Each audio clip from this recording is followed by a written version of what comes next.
आज हम रोही चुलिस्तान में मौजूद हैं। हमारे साथ घनश्याम दास मारवाड़ी साथ हैं और इनसे एक कलाम सुनते हैं। जी घनश्याम दास, सुनाए कोई।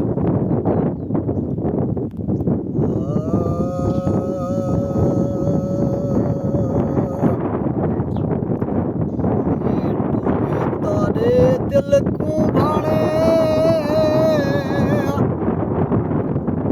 वो खेप झूपड़ते खुश जाही वो किरण कंडा अते लई ते लाना वो बेली कतरण तर आई ये रोही गुल गुलजार डिठुम अते दिल को लख लख चाहिए आख फरीद न दिल पर तू मैं वो बेली थी मां दूर कदाई ओ रोही उठड़ी टोभा तार वे आ मिल तू सेगा यार वे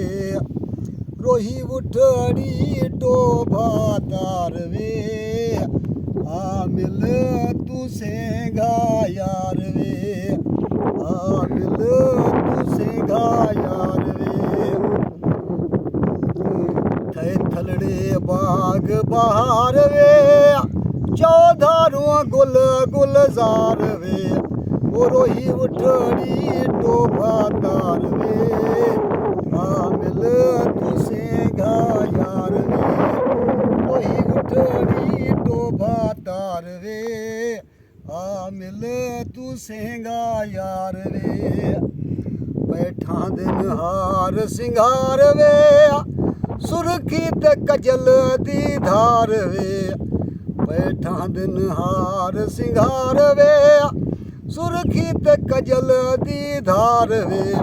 ओ रोही उठड़ी टोभा तार वे